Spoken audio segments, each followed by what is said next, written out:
We're there. All right. So I'm here with Mary Radford, who is a professor at Georgia State.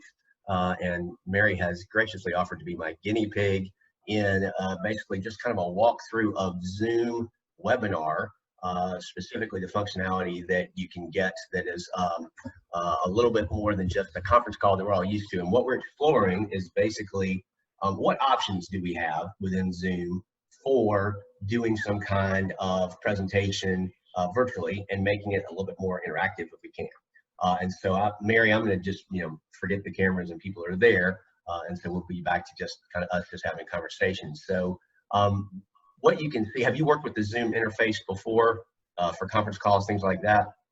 Just a little bit, yeah, just recently. Okay. So we're in webinar mode.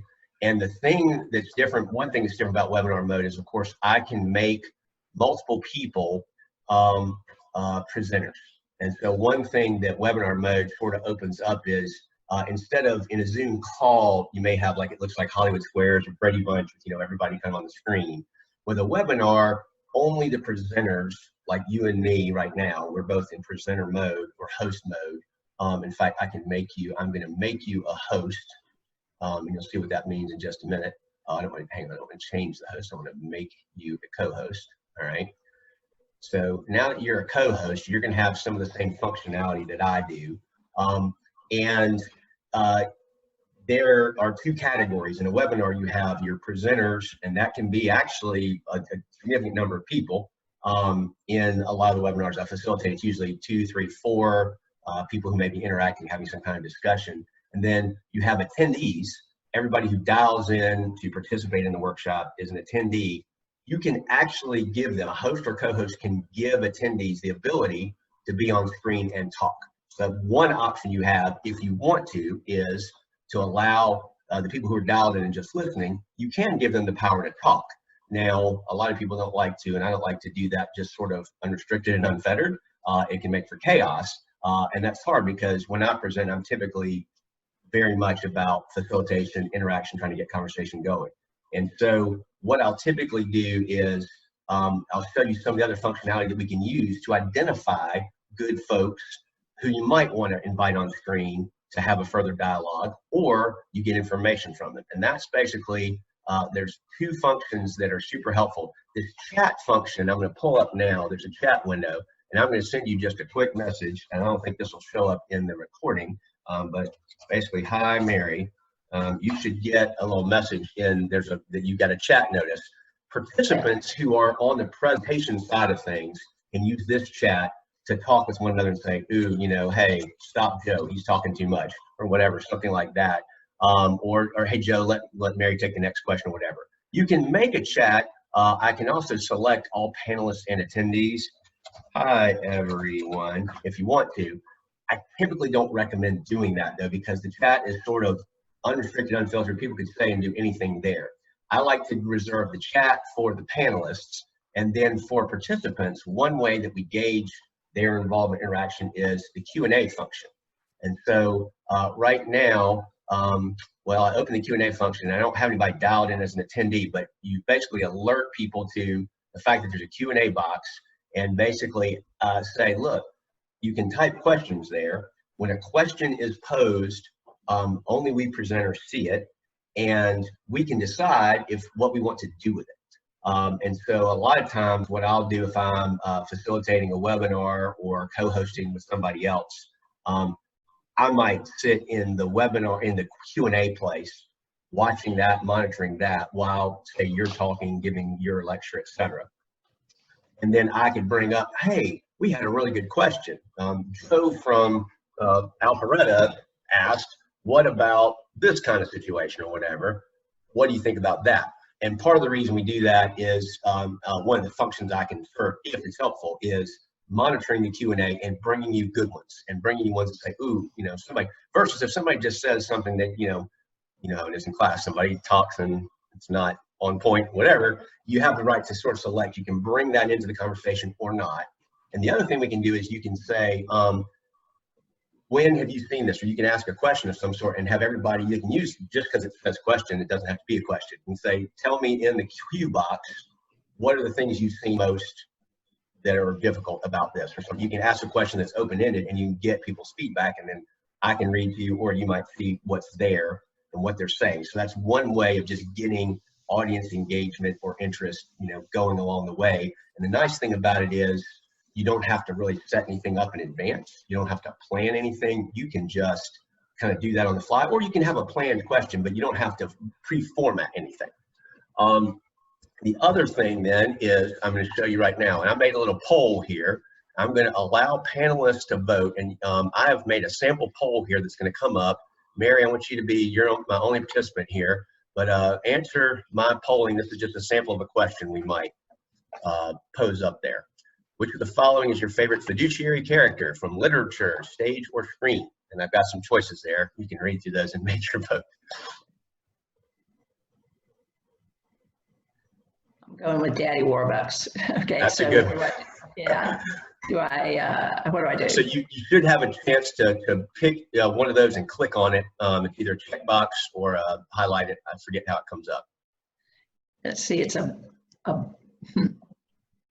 looks like, it's a little hard to figure out exactly how you vote. You know what, and it may be, I said to let participants vote, or let presenters vote, but I don't know what it looks like on your end. So you're just seeing the list. You're seeing the poll, but you're not getting a chance to click a button. Right, exactly. Okay, sorry about that. Well, that's good to know, because I've never tried this way, and we don't have an attendee down in, but basically everybody could pick their choice, and you can set these poll questions up either to have, multiple choice, then there's a right answer that you later tell them, or you can set it up to be just like and you can also set it up that people can only pick one, or people can pick more than one. You get like a vote. So if you want to do something like this, all you have to do with this is you just have to know it ahead of time, because you have to set these poll questions up within the Zoom framework. So that's something that I'd be happy to do for you. If you wanted to use something like this, you can make your poll questions or your multiple choice questions, for whatever purpose. They don't have to be silly like this. If you send them to me, I'll format them into a Zoom, poll, and then you just have to say when you're ready for me to put it up there. Or you might, test and see, can you control the polling? I'm gonna stop sharing the results, but when you do share the results, it puts them up there on the screen. So, do you have? Do me a favor. Click on the poll button and see if it lets you activate the poll as a co-host. Okay, polls, the sample comes up. Okay. Comes up, okay, and then the bottom says either share results or relaunch polling. Okay, so all right, so you've got that control. So you could actually control the poll from where you are if you want to, or that's something you can hand off to me if I'm in the background, just being the web person in the background. Okay, right. Another thing is you have the ability to change, and you may have done this already. You can change the view. I've got it on gallery view where I can see all the presenters here. You can also take this over and minimize. You can put something over to the side. I don't know if any of this shows up in what the participants see, because I've done some Zoom recording, and I believe it's mainly geared to the output. So feel free to arrange, the Zoom window on your screen as is helpful. And that's going to be powerful because of the last thing I want to show you in terms of functionality, and that is the ability. Do you see the button along the bar you have that says share screen? Right. So that allows you or me to share the screen, and I'm gonna I'll show you what it's like first. I'm going to share with you. I've got a web page. I can either pick a particular window, or I can pick if I have two monitors, I can pick a whole screen. What are you seeing right now, Mary? I'm seeing, looks like, Osborn conflict resolution. Let us help relieve the burden of business. Yeah. Right. And so I can show you anything from this, that, you've got basically an internet or a Google Chrome window open up right now. That just happened to be what it was on, what I happened to be working on there. You could also pick a particular application. I'm going to stop the share now. This is the way that if you have or want some kind of outline in some form, it could be a Word document, it could be a PowerPoint, doesn't have to be a fancy PowerPoint or anything, but you can have some visual if you want that goes with your lecture.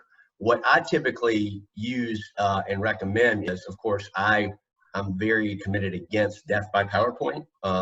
When people take, materials and then just, put them on the screen, look, here's the whole statute right here. That doesn't help people any, because they probably got it right there, or they can look it up or whatever. But you can, I like using visuals just to reinforce, something like, here's the key word from the statute, or here's the concept, or I'll put a funny picture up there to just support that. I don't know what's your teaching style like? Do you like to use visual things like that when you're in the usual classroom, or how do you typically operate? Well, there's a difference for me between what I do in a classroom and what I do in this particular lecture. Sure. In this particular lecture, they typically have either on their computers or physically just about a 75-page document. And I just keep telling them, here's where I am in the document.